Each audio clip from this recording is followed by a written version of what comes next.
Okay. So I am Mandy Lee. I graduated from the glass department, MFA in glass last June. So I'm going to talk about my project, Czech glass 1948 to 1989 to now. So I wanted to start out with these two images.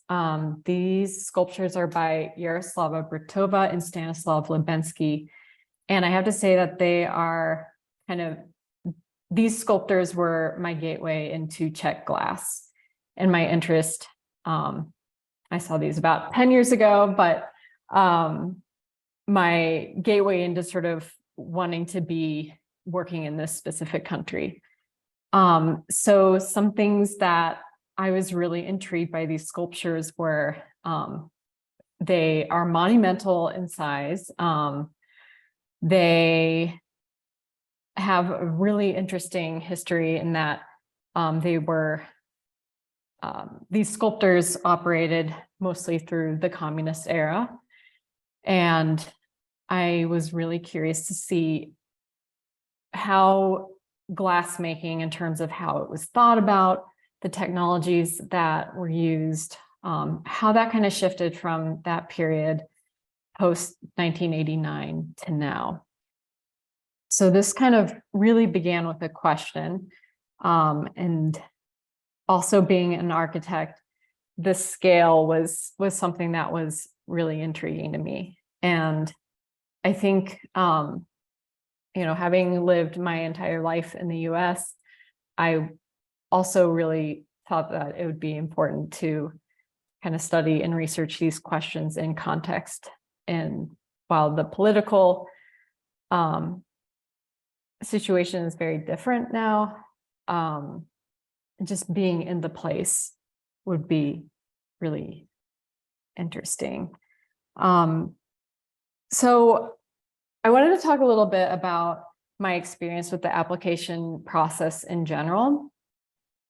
So I started looking at this grant about 2019, when I was a first year graduate student, and ended up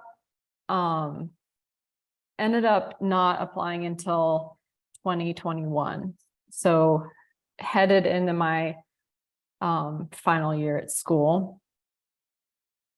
And what I wanted to talk about a little bit, I guess one thing that I wanted to say is that I think this whole process, like, I did not come into starting the application process having a super clear idea of what I wanted to do in Czech Republic.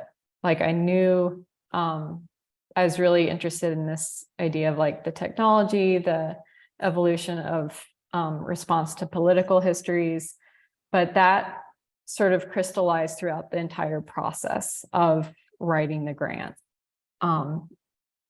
So don't let that be discouraging if you feel like, you're interested, but you're not quite sure what it might be.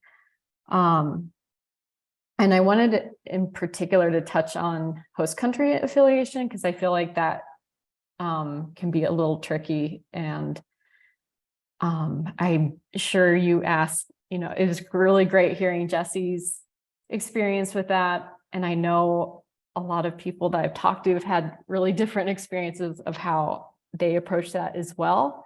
So something that I found really helpful was working with faculty at RISD. So one of my professors I knew is a fellow Czech glass enthusiast, and she was really helpful. She knew many artists that have been working there, or I guess working here, that she was able to sort of direct me towards. And I was able to kind of, research some of their work and learn about their approaches. And so around mid-June, I think I started to, so I don't know if you can see my mouse, but middle of June, I was able to start making those connections, just emailing. kind of knowing that I had a lot of time in the grant to kind of figure some things out. So it was nice to connect with them, or my current affiliate, to sort of piece together the project. And Jesse, it was interesting to hear how that process also, you know, crystallized things for you as well.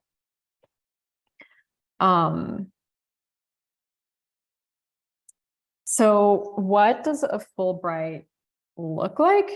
Again, lots of different people have so many different experiences. So for me, I'm located in Zlín, Czech Republic, which is about a 4-hour train ride from Prague, the capital of Czechia.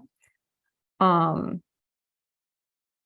I am living in the middle of an active industrial zone, which is really interesting. I see things being made sort of right outside my window. And it's sort of a 1930s functionalist factory town. So you see sort of these vestiges from that, which is really interesting. And with community engagement, I've become, my affiliate is a professor who's the head of the glass department at University Tomáš Bati. But what's been really exciting is being in the school and working with the students, which is not something I anticipated originally, or I guess not to the extent that I'm working with them now. So I've, you know, they get to see what I'm working on, I get to see what they're working on. And so we sort of have this working weekly crit, which is really exciting. And I'm doing a project with some of them now. And this is one of their gallery exhibitions, some of their work. That glass is made with uranium, which is kind of exciting and terrifying.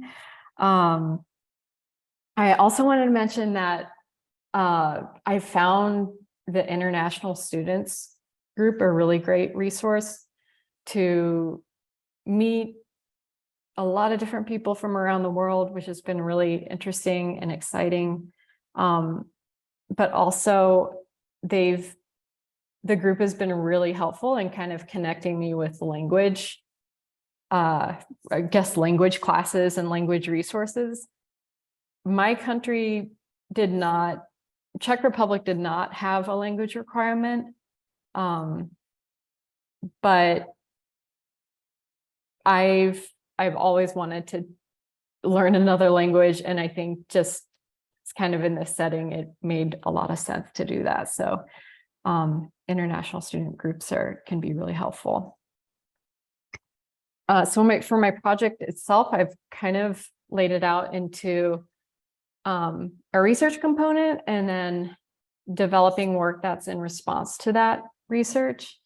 So my affiliate has been super generous and super helpful with connecting me with different curators at fine arts galleries, at fine arts and applied arts museums. This is like a design fair in the bottom, like an arts and design fair in the bottom left, connecting me with different artists and galleries. So that's been really fascinating. And in addition, being able to visit different factories of different scales, so different scales of production, some more arts leaning, some more product oriented.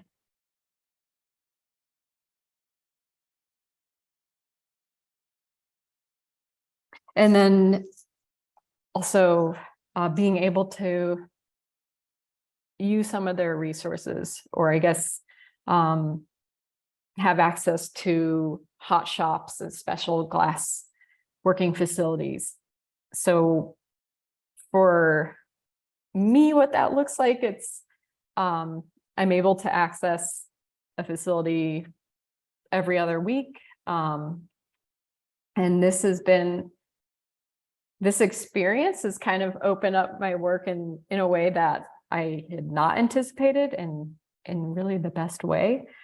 This is the hot shop that we're working at, and it was started in the 40s for to train students to work in the factories, some of which don't exist anymore. So that's been really interesting to kind of learn that history in the context of some of the political and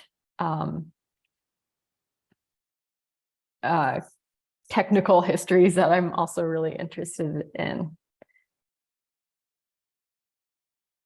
There's some of the things that we do there. They were a lighting factory, so there's these amazing repositories of light fixtures from the 1800s through 2003 when it closed down. And they also have a collection of these steel molds, which are just amazing. And again, like mostly from the 1800s to some middle 1900s. And some of these have really interesting histories, like this flame is rumored to possibly been used to make lighting for the Titanic. So I've kind of been finding ways to incorporate these into my own art practice, and kind of thinking of these as like sculptural units, and kind of doing some experiments with that. I think just in terms of time, I will just scrub through this video. Do it like, woo, okay. And some tests.